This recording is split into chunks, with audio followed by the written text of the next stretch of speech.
যে গুরুকুলে চলে যায় তর্ক বিতর্ক থেকে সতর্ক থাকা জরুরি। এখানে আমি এসেছি, বিঘ্ন ঘটেছে,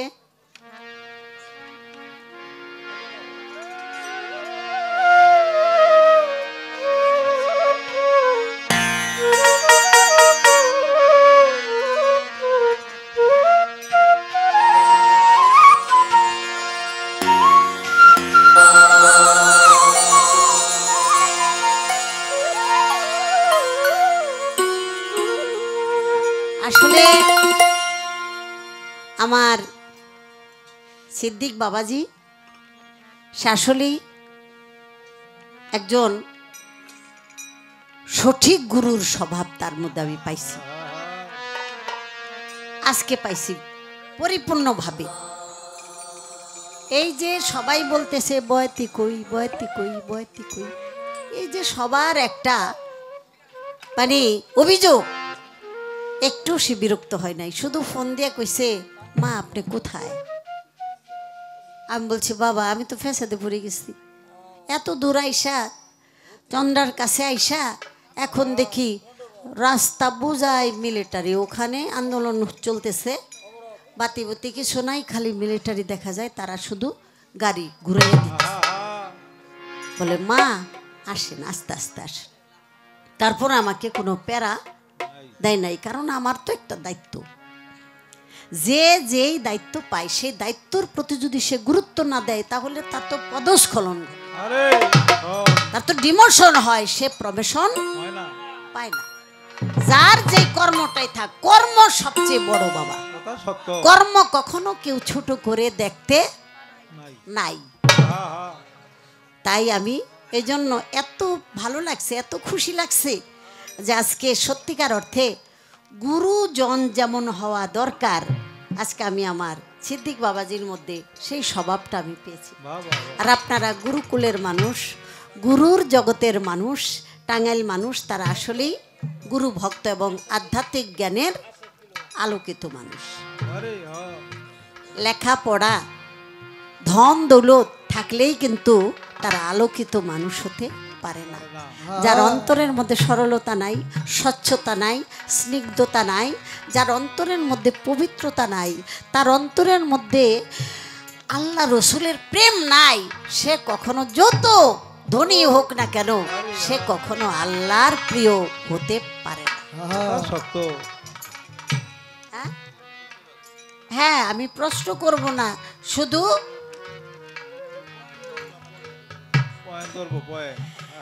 আল্লাহ আপনার বয়তি বানাইবার জন্য রশিদ বাবা ওকালেই চলে গেল। শুনেন একটা গুমর কথা শুনেন, আমার রশিদ বাবাই যদি না যাইতো তাইলে সাত্তার কিন্তু বয়তি হইতো না। এটা হইল মূল কথা। রশিদ বাবা পৃথিবীর বুকে দেহধারী থাকাকালীন রশিদ বাবা সাত্তার বেচারা গান গাইতে সাহসী পাইত।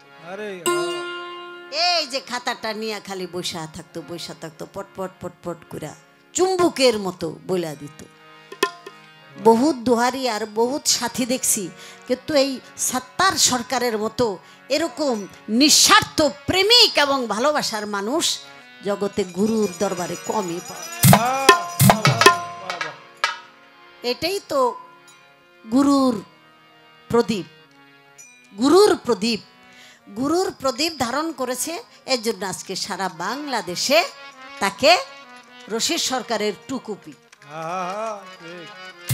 রশিদ সরকারের টুকুপি। তাকে দেখলে, তার গান শুনলে রশিদ বাবার উপস্থিতি মনে হয়। তো সেজন্য আমার কাছে খুব ভালো লাগতেছে। আজকের মতো এত ভালো লাগে নাই, এটা এখানে অলিয়া উলিয়া উপস্থিত। শুনেন, যেই দরবারে অলিয়া উলিয়া উপস্থিত থাকে সেখানে সবকিছু এমনিই ভালো লাগে। আর অন্য অন্য আসর মরা মরা লাগে, লাগে যেমন ভিতরে কিছুই নাই, টাকা লইছে গান গাউন লাগে, তাই গান গায়ে যায়। আজকে কিন্তু অলিয়া উলিয়ার উপস্থিত আছে। যেখানে অলিয়া উলিয়া থাকে আল্লাহর রহমত বর্ষিত হইতে থাকে, আর সেখানে উপস্থিত যারা থাকে তারাও সেই রহমতের ভাগিদার হয়ে যায়। এটাই কথা। আরেকটা গান আমি করি।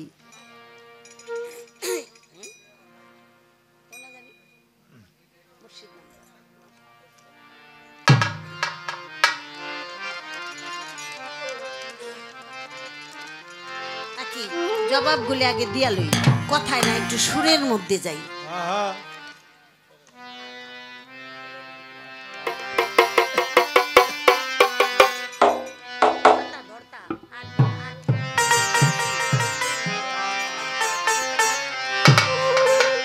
ও কথা ভাবুক হইলে বুঝতে পারে, বুঝতে পারে, ভাবুক হইলে বুঝতে পারে, ভাবুকের বুঝা দেয়।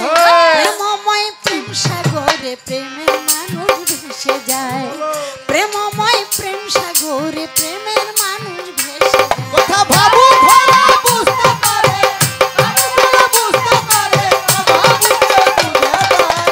প্রেমময় প্রেম সাগরে প্রেমের মানুষ ভেসে যায়, প্রেমময় প্রেম সাগরে প্রেমের মানুষ ভেসে যায়। ভাবের পাল্লা লাইগা গেছে ওরে গুণের ভাই, যেভাবেতে জিজ্ঞাসা করে আমি ভুলি নাই। জিজ্ঞাসনা ছিল যাহা দিয়াছে জবাব, জবাবের ভিতরে তাহার নাই কোনো অভাব রে, নাই কোনো অভাব রে, নাই কোনো অভাব রে, নাই কোনো অভাব।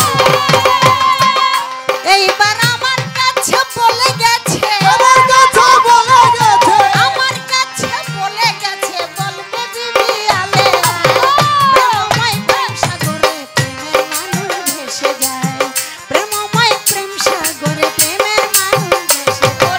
বাবু খোলা বুঝতে পারে, বাবু খোলা বুঝতে পারে, ভাবুকে বুঝা যায়।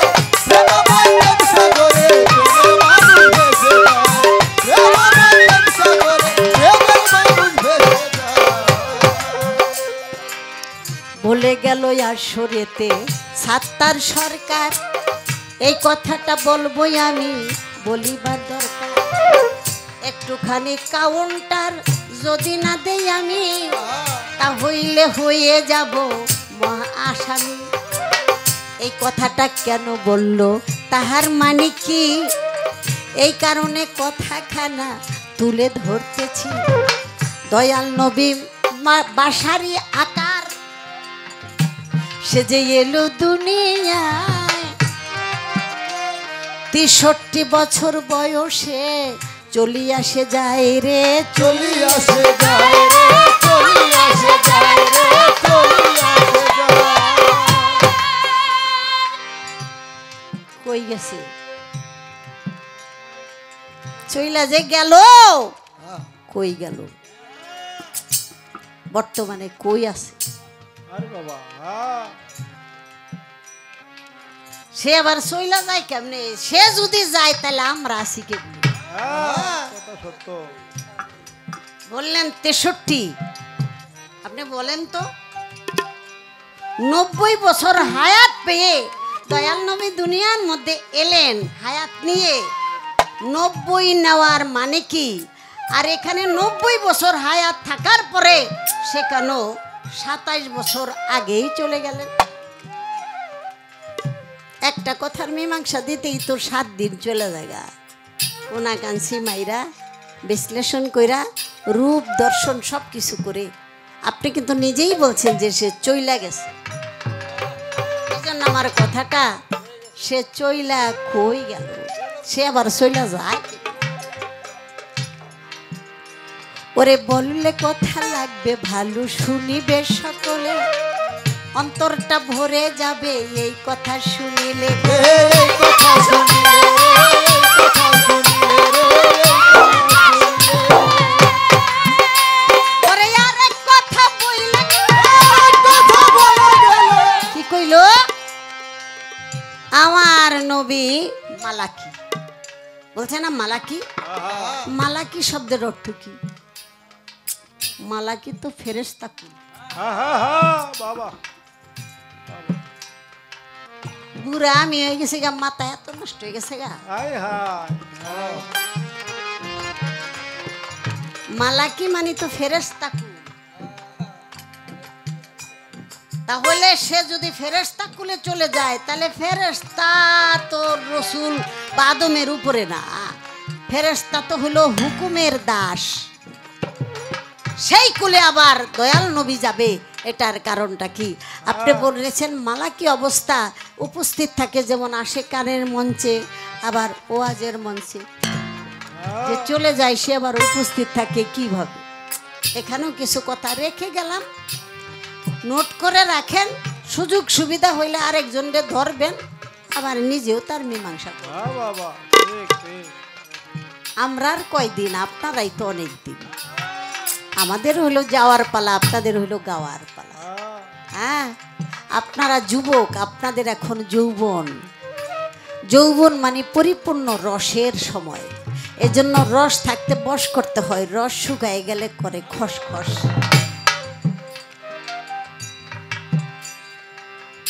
যুবকের 1 ঘন্টা এবাদত আর বৃদ্ধ বয়সে 40 রাত্র এবাদত করলো, আল্লাহ কয় আমার বেশি মজা লাগে না,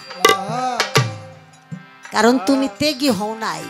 সব ভোগ বিলাসিতা কইরা এখন কেউ তোমারে চায় না, এর লেগা তুমি একটু তপস্বী হইছো। হ্যাঁ হ্যাঁ, ঠিক। পুতের বউ কয় আব্বাই বুড়ো হয়ে গেছে গা, আম্মাইও মরে গেছে গা, হায় হায়। কাশাকাশি করে, বুড়া মানুষ কত কষ্ট পায়, এর চেয়ে একটু আবাদত করে আসুক, একটু তাবলিগে পাঠাইয়া দেয়, সোয়া বইব, সোয়া বইব, আব্বার সোয়া বইব। আসলে এটা রশিদ বাবাই কইছে, হ্যাঁ হ্যাঁ, ঠিক। সোয়াবের লেগা না, এই বুড়ারে খেদানের লেগা। হ্যাঁ, হায় হায়, হ্যাঁ, ঠিক। খুকুর খুকুর যেন কাশি না পারে, ঘুম যেন না ভাঙে, তাই বড় একটা গাঠি, সেই গাঠির লগে দেখি একটা বদনাও বাইন্দা লয়। তা আমি মাঝে মাঝে কই কি রে ভাই, খাবি তারপরে সে পায়খানা করবি, পায়খানা করার পরে সে পানি খরচ করবি, একটা পানি খরচ করার পাত্র আল্লাহ মিলাই দিব, এই ইমান তো গোনাই, তোরা কি বুঝা গাঠি লইয়া ঘুরো?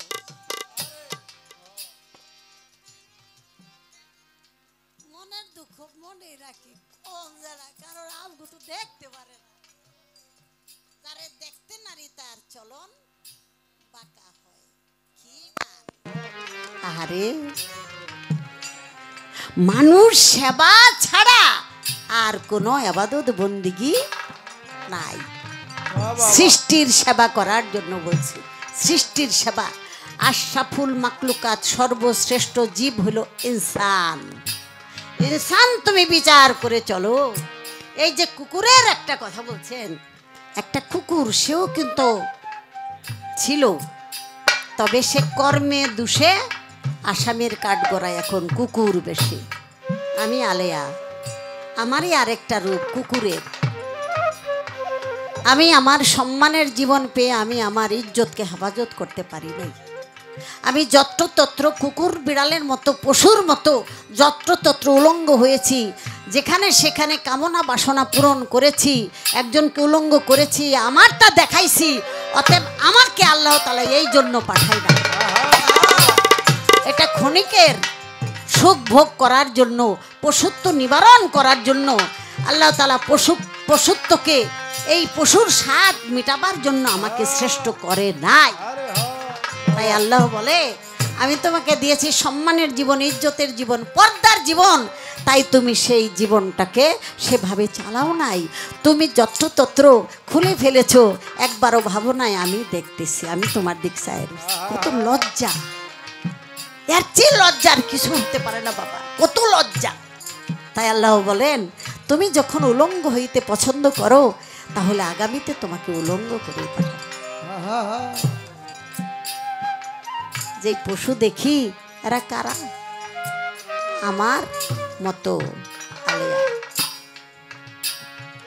প্রমোশন হওয়ার কথা ছিল, হইতে পারি নাই, ডিমোশন হয়ে গেছে। এজন্য আল্লাহ বলে 18,000 মাকলুকাত সবই তোমার পরিবার। একটা কুকুরকে দেখো, এ তোমারই পরিবার। তোমারই পরিবারের এক সদস্য, তুমি চিনো না, কারণ আমি তার কর্ম ফেরে তার আসামির পোশাক পরাইয়া দিছি। এখন তুমি তাকে দেখলেও চিনো না, কিন্তু সে তোমাকে ঠিকই চিনো। বাবা আমাদের 1 নাম্বার প্রিন্স হোটেল ছিল, এখন অনেক কিছু হইছে। কিছু সন্ত্রাসীরা তারে কিন্তু চাকু মাইরা ফালাইছে। যেখানে মাইরা ফেললো সেখানে তার রক্তগুলি ঝরা। ওইভাবেতে ছিল, কিন্তু শুনিবেন কর্তারা, তার একটা পোষা কুকুর ছিল। ওই কুকুরটা যে ওই রক্তের উপরে যে ঝাঁপ দিয়া পড়ছে, 7 দিন পর্যন্ত ওই অবস্থায় রয়েছে। কেউ কুকুরের মুখে 1 ফোঁটা পানিও দিতে পারে নাই, ওই অবস্থায় মারা গেছে। তাহলে বলেন তো, ও কি আসলে কুকুর? আসলে কুকুর না, ও জানি কোন ভালোবাসার একটা মানুষ। ভালোবাসে, ও ঠিকই চিনছে, কিন্তু আমরা চিনতে পারি না। বাড়ির মধ্যে পাহারা দেয় কুকুর, তাই সাধক বলে তোমার বাড়ি কুকুর পাহারা দিবে এত ঠেকা নাই, যার বাড়ি সেই পাহারা দেয়। যার বাড়ি সেই পাহারা দেয়। হয়তো তুমি বোঝো না, তাই তাকে আঘাত করো না। আমি তো তারে শাস্তি দিছি, প্রায়শ্চিত্ত ভোগ করতেছে। তুমি যদি তাকে কষ্ট দাও, আঘাত দাও, তারে নিয়ে যদি রঙ্গলীলা করো, আমি আল্লাহ বেজার হয়ে গেলে আমি তোমাকে ওই জায়গায় পাঠিয়ে দিতে পারি। এই হলো হিসাব নিকাশ বাবা। হিসাব নিকাশের মধ্যে যদি থাকা যায়, তাহলে মনের মধ্যে আনন্দটা হয় গো, আনন্দটা হয়।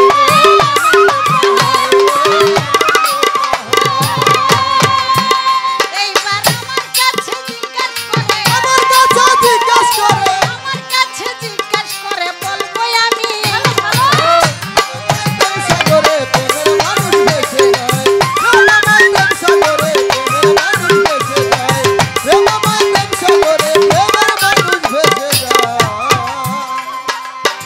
বলে গেছে ওরে ভাই, নূর নবীকে দিয়া আল্লাহর প্রকাশ হয়। অবশ্যই বলেছেন নিশ্চয়, নবীজিকে দিয়ে আমার আল্লাহ প্রকাশ হলো।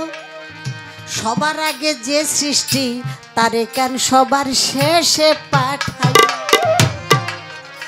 এর আগে কিতাব 1,24,000 পয়গাম্বর পাঠায়, তারা তো একই আল্লাহর দাওয়াত দিল। বলতেছি আপনার দয়াল নবী মানুষ আকারে আসার পূর্বেও তো নবী রসুল এসেছে, তারা তো আল্লাহর দাওয়াত দিয়েছে, তাহলে তাদের দিয়ে কি আল্লাহর নামের প্রশংসা প্রকাশ হয় নাই? সাত্তার ভাই, ঠাসা মার্কা কথা কইেন না, এক গেমি কথা কইয়া মজা পাইছেন, একটু চেঞ্জ করেন, একটু চেঞ্জ করেন, তা না হলে ব্যালেন্স থাকবে না। অনেক কথা নিয়ে আবার চ্যালেঞ্জও করে, চ্যালেঞ্জের ব্যালেন্স থাকে না।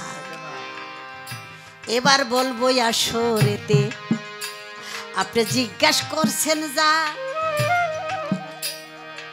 এত কথা জিগাইলেন কে, আমি বুঝলাম না, মন চাইছে তাই।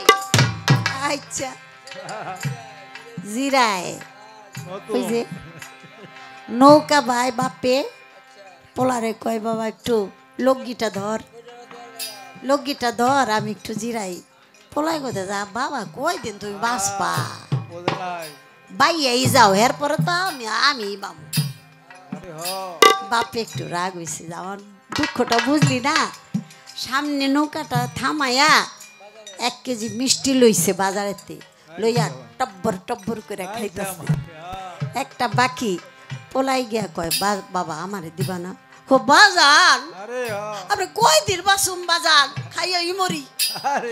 তোরা বাচ্চা থাকলে কত খাবি?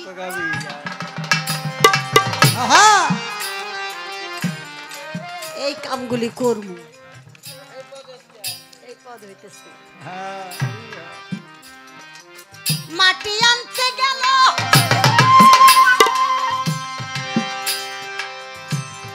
পাও ধরে দিল কেটান। আরে আদমকে বানাইতে নিষেধ করছিল শয়তান। হ্যাঁ? আল্লাহ কি বলছিল? ওয়েস কালা রাব্বুকাল লিল মালাইকাতিহি ইন্নী জাইলুন ফেরেশতা। আমি মাটির আদম বানাবো, মাটি দিয়ে আমি আদম বানাবো, তোমরা ফেরেশতারা মাটি আনো। জিব্রাইলে মাটি ধইরা ওরে দিল যখন থাপা, মাটির মধ্যে শুরু হইয়া গেল তখন কাপা। নিও না জিব্রাইল, ওরে জিব্রাইল আমায় নিও না, তোমায় আল্লাহর দোহাই দিয়া দিলাম কষ্ট দিও না। জিব্রাইলে চলে গেল, মিকাইলে এলো, মাটিকে ধরতে যাইয়া মাটি তখন খোদার দোহাই দিল। দোহাই শুনে লাগলো মায়া, গেল তিনি ফিরে। তারপরে চলে আসলো ইসরাফিল, মাটিতে থাপা মারে। মাটি আল্লাহর দোহাই দিল যখন চইলা গেল তিনি। আজরাইল তখন চলে আসলো, শুনেন আমার জ্ঞান। আজরাইল যখন মাটি ধইরা টান মারিয়াছিল, ওই যে মকরুম আবিদ বলেছিল ইবাদতের জন্য আমরাই তো যথেষ্ট। সে মাস্টার, কিসের জন্য মাটির বুকে আপনি আদম বানাইবেন? খামাকা ঝগড়া ফ্যাসাদ করব, কাউ কাউ করব। তাই ওই পাও ধইরা টান দিছিল সেই মকরুম। এগুলি তো গাইতাম আমরা 10-11 বছর বয়স। এই মাটির কাহিনীগুলি এটা তখন আমাদের একটা প্রতিনিয়তই কওয়া লাগতো। তারপরে জিজ্ঞাসা ভিতরেতে চাইয়া দেখে, সেখানে সুরতে একটি ছিল। সেই সুরতটা কিবা ছিল আমারে জিগাইল। সেই সুরতটা কোন সুরত শুনেন দিয়া মন, না বলিলে আসরেতে হবে কেমন আর কেমন। সেই সুরতটা স্বয়ং সুরত মাটির জিনিস আমি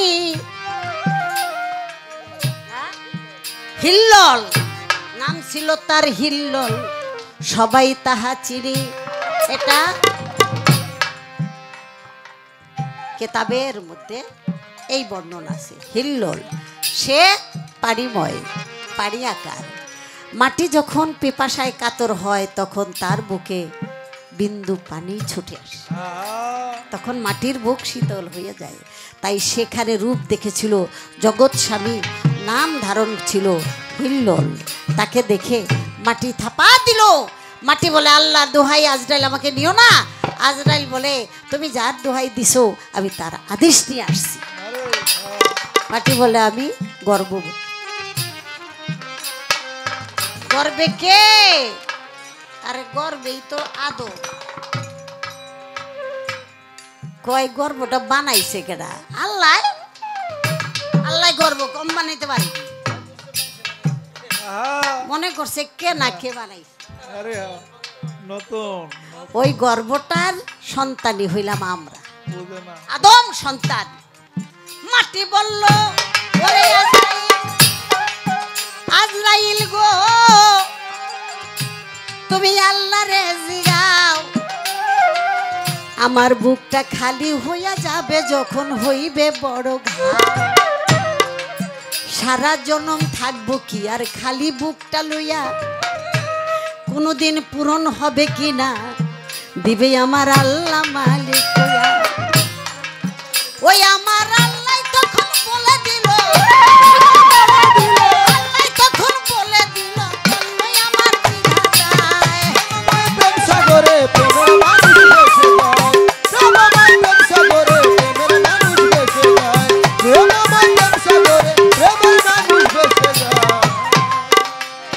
ওরে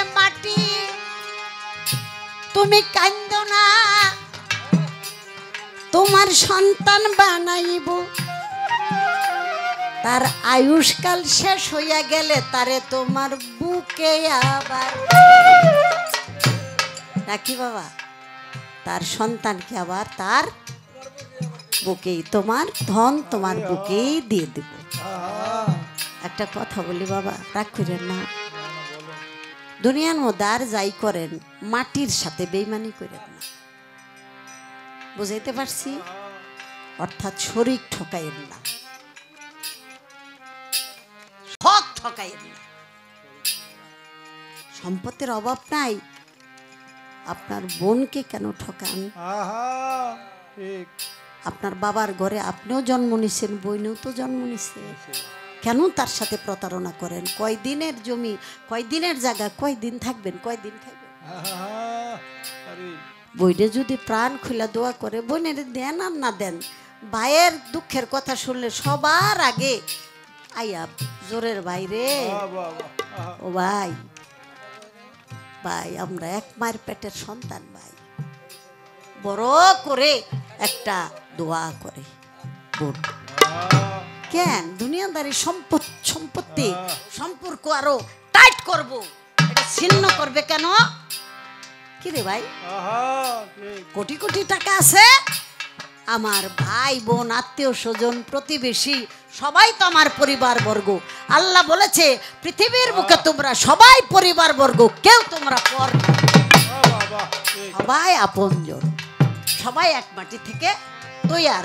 তাই বাবা, বিন্দু পরিমাণ কেউ যদি শরীর ঠকান, হক মেরে খান, 4 আঙ্গুল জমি এটাও যদি আপনি জোর করে ভোগ দখল করেন, আল্লাহ পবিত্র কোরআনে বলে দিছে, হে মানুষ, দুনিয়াদারিতে যেই মাটির জন্য তুমি কামরা কামড়ি করলা, তুমি যার মনে কষ্ট দিলা শরীর ঠকাইয়া, তুমি যত নামাজ কালাম ইবাদত বন্দেগী হজ করো, মসজিদ বানাও, মাদ্রাসা বানাও, মসজিদের জায়গা তুমি দিয়া দিলা, ওদিক দিয়া তুমি তোমার শরীরে ঠকাইলা।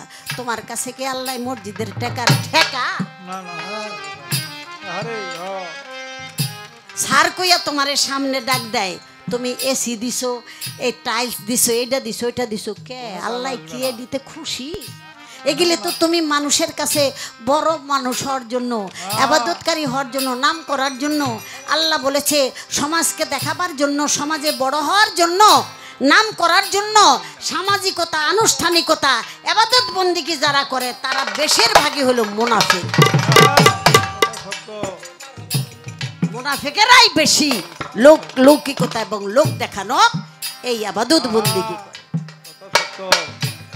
হাসরের মাঠে শুনতে পাই মালা পড়া হবে, সেই মালা থাকবে আগুনের, খোলার চেষ্টা করবে, আল্লাহ বলে কেন খোলো? মালাই বলবে খুইল না, খুইল না, আমি তোমার সেই দুনিয়ার মাটি, যেই মাটির কামরা কামড়ি করে আপনজনকে দূরে সরাই, ওই গলার মালাই তোমাকে টানতে টানতে দোজকে নিয়ে যাবে। তাহলে ওই যে কথাটা বলছে যে মানুষ যে দুজকে যাবে, তাহলে কি আল্লাহ দুজকে যাবে না? রে, আল্লাহ দুজকে যাবে কেন?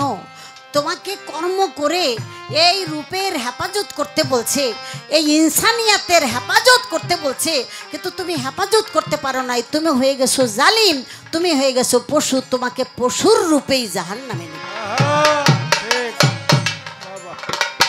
জ্ঞানী যারা বুঝে তারা, অজ্ঞানী কয় পাগলরা, অজ্ঞানী কয় পাগলরা, বলছি আমরা সাগরে প্রেমের মানুষ ভেসে যায়, সাগরে প্রেমের মানুষ ভেসে যায়, সাগরে প্রেমের মানুষ ভেসে যায়।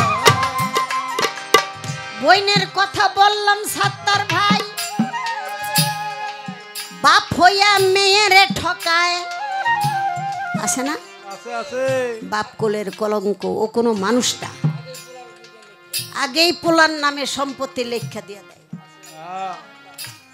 মেয়েরে যেন না দেওয়া লাগে, পরিশেষে সেই পোলাই কিন্তু গাড্ডা দইরা বাইর করে। আমি চোখে দেখছি, বাস্তব দেখছি, আমি বাস্তবে দেখছি। 5 তলা বাড়ির মালিক, হ্যাঁ, কি করছে, তার মেয়েকে বিদায় করে দিছে।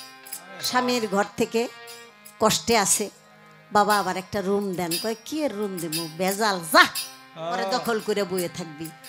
মাইয়া আরেক জায়গায় বাসা ভাড়া নিয়ে দর্জি কাম কইরা চলতেছে। মানুষের অন্তরের থেকে দোয়া সবচেয়ে বড়। এই জন্য আল্লাহ বলছে যে সাপের বিষ উজাই নামাইতে পারে, কিন্তু অভিশাপ যদি একবার হইয়া যায় এইটা আর নামাবার কোনো রাস্তা নাই। তাই তোমরা অভিশাপকে ভয় পাও, অভিশাপ যেন কখনো তোমরা না পাও। বারণ থাকতে হবে, আমি সবারে জানাই। এই কথাটা বলে গেলাম ওরে গুণের ভাই, বলেছে এই সবাই আদমের হইবে বিচার, অবশ্যই বিচার হবে। শুনেন সমাচার, আদমের বিচার হবে, নবীর বিচার হবে না। কথাটা আপনি কি বললেন? আপনি কথাটা বললেন কি? আদমের নবীর যত উম্মত সাহাবা, আমি জানতে চাই তারা কি নবী না আদম? যদি বলেন আদম, তাহলে দয়াল নবী তো সে আসছে সুপারিশ করার জন্য, তরাবার জন্য, তাহলে সে তরাইয়া নিবে, এখানে আবার বিচারের কি আছে? আর আগেই কথা বলেছি, আমি আদম, আমার একজন কান্ডারি আছে, আমার মুর্শিদ আছে, আমার শফি বাবা আছে, আর আপনাদের জন্য যার যার যেই গুরু আছে সেই গুরু হলো কান্ডারি, সেই গুরু হলো রসুল। অতএব সেই গুরু যদি আপনাকে মুক্তির জায়গায় পৌঁছাইয়া দেয়, কবুল করে নেয়, আর কোনো ভয় নাই। পরিষ্কার কথা, কোনো ভয় থাকবে না, এরপরে আর কোনো কথা নাই। আরেকটি কথা আমায়, ওরে আমায় বলিয়া গেছে, আদমের চোখের পানি দিয়া কি যে হইছে গো, দিয়া কি যে হইছে গো, দিয়া কি যে হইছে গো, দিয়া কি যে হইছে। আমি আর বলতে পারবো না, কারণ এই সমস্ত কথাগুলি একটু দলিল ভিত্তিক। আপনি প্রশ্ন করছেন, কেন করছেন তা আমি বুঝি না। চোখের পানি দিয়া হইছে সোনা রূপা, চোখের পানি দিয়া এই যে সোনা রূপা চান্দি মান্দি যাই কই আর কি, আমাদের অলংকার, এগুলি হইছে আদম, শুধু আদম না, আদম হাওয়ার চোখের পানিতে এগুলি হইছে। এই জন্য আদম সন্তানরা এই অলংকারের প্রতি খুব লালায়িত। স্বামীর ব্যবসা বাণিজ্য ভালো থাক আর না থাক, কার কানের মধ্যে নতুন ঝুমকা দেখছে, হের লেগা না কানের জ্বালায় আর ঘুম হয় না। ওই বোনের কানে এটা দেখলাম, আমার জীবনে একটু সুখ দিলাই তো নাই, একটু দুলও দিলা না, তোমার সংসার এসে কোনো শান্তি পাইলাম না। হ্যাঁ, এটা অনেক নারীদের একটা চাহিদা আছে, একটা নারী চরিত্র আর কি। কাম, ক্রোধ, লোভ, মায়া, মদ, মাৎসর্য, কামনা, বাসনা, আকাঙ্ক্ষা, এই সমস্ত হইল নারী চরিত্র। এটা পুরুষদের মধ্যেও আছে। এই চরিত্রগুলি যদি আমি দমন না করতে পারি, তাহলে আমি সঠিক মানুষ হতে পারবো না। আমি অলংকার পরি না, এডি জোর করে পরাই দিছে ওরা। ক্লাবে যাই, এন্দ একটু দেয়, এন্দ একটু দেয়। হ্যাঁ, কয় পরেন না কেন? কয় আমি কেমনি পড়ুম, আমি একটা অলংকার পরুম, আরেকটা মেয়ে দেখা কইবা আরে হাই গান গায়, তাই অলংকার পরে। আমার স্বামী টাকা কামাই না, আমরা গরিব মানুষ, আমরা পারি না। আরে আমি তারে দিতে পারব না, কিন্তু আফসোস বাড়াবো। এটা আল্লাহ নিষেধ করছে, তুমি দিতে পারবা না যখন, কারো আফসোস বাড়াইও না। দয়াল নবী যেমন বলছে, তোমার সন্তানকে ফল খাওয়াবা, ফলের চোচা বাইরে ফেলে দিবা। আরেকটা এতিম বাচ্চা, সে যখন চোচা দেখে আফসোস করে, আল্লাহ রে, আমার বাবাই যদি বাচ্চা থাকতো, আমাগো ফলাই না খাওয়াইতো আল্লাহ। ওরা বড় লোক তাই ফল খাইছে। ওই জন্য আল্লাহ রসুল বলে যে তুমি আফসোস বাড়াইও না, খাওয়াইছো খাওয়াইছো এটাকে ঢাইকা রাখো, আর যদি পারো তাহলে এক টুকরা এতিমকেও তুমি দাও, এতিমকে দিলে আমাকে দাও। আশা করি মোটামুটি কথাগুলি আমি শেষ করার চেষ্টা করলাম। এখন নাম আদমের কি নাম না, আদি আদম, বুনিয়াত আদম, হাকের আদম, সুফি আদম, নাম কিন্তু কয় একটা হলো আব্দুল। আব্দুল শব্দের অর্থ অনুগতকারী। তারপরে বলা হয় বান্দা বন্দেগি করবে, তারপরে মুমিন আল্লাহর প্রতি বিশ্বাস স্থাপন, তারপরে মুসলমান আত্মসমর্পণকারী, মহসিন সেটা হলো মহাশক্তিতে শক্তিবান, তারপরে ইনসান সে বিচার করে চলে, আবদাল, আফজাল, মুনাজিরা বলে দরবেশ, আশেক আর অলি আউলিয়া হয়। এই সমস্ত হইলই আমার আদমের পরিচয়।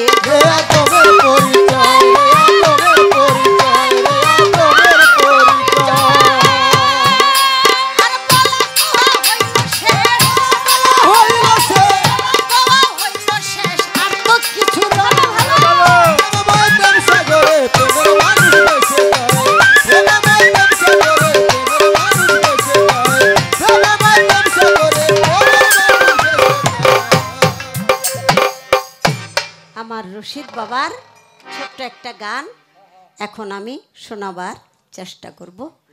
আশা করি যেই পয়েন্ট রয়েছে যদি সময় হয় বলবে, আর যদি সময় না হয় বলার কোনো দরকার নাই। এই কথাটুকুই বলার চেষ্টা করলাম। সবাই মিলে সময় জানাই।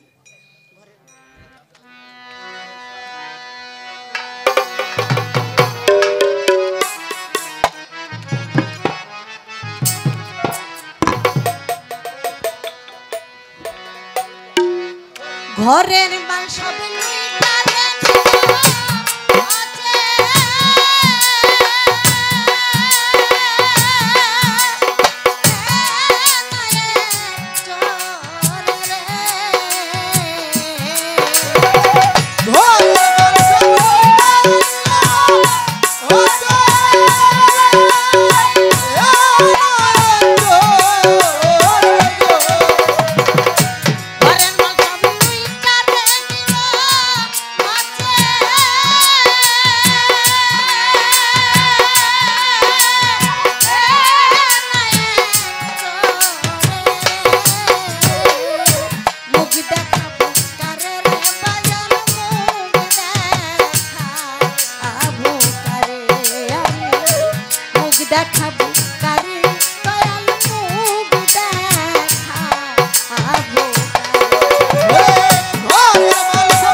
রাখবো না, চুলও ফেলাবো না। তো দিক দিয়ে আমার শরীর খারাপ, যাইতে যাইতে 20 দিন সময়, এর মধ্যে চুল লইয়াই বলিস। আমি গিয়েছি, নাম রাখছি, চুল ফালাইছে, সবারই মিষ্টি খাওয়াইছে। তো আপনি না গেলে একটা চিনির দানাও কাউরে খাওয়াবো না। আসলে ভক্ত সন্তানরা যে গুরুকে কত ভালোবাসে, এটা যে হইছে সেই কেবল বুঝতে পারে।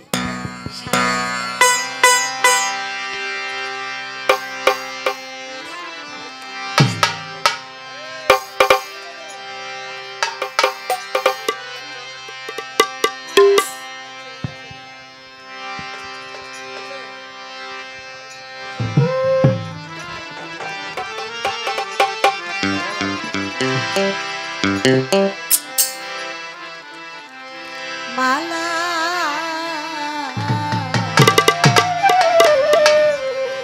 কার লাগিয়া গাথি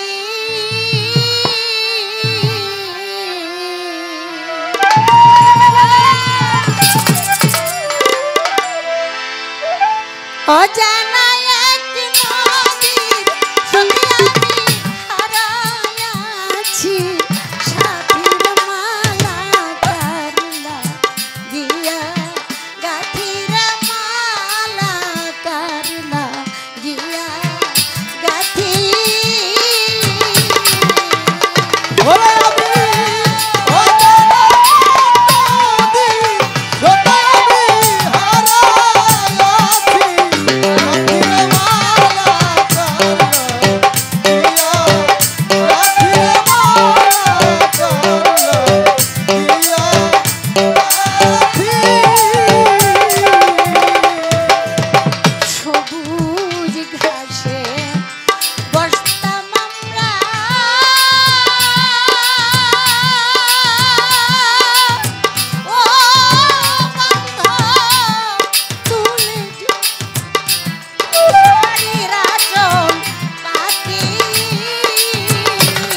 মাটি আরে আমার মরণ হলে শান্তি পাইতা ও হইতো আমার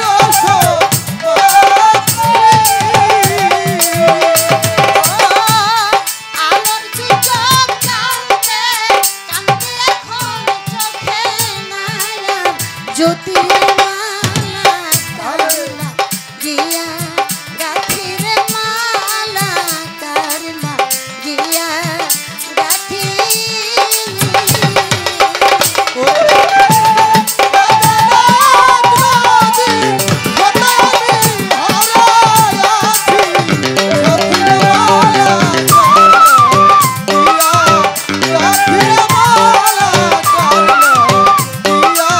Yeah.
রঙ্গিলা ভান্ডারি বাবা রে রঙ্গিলা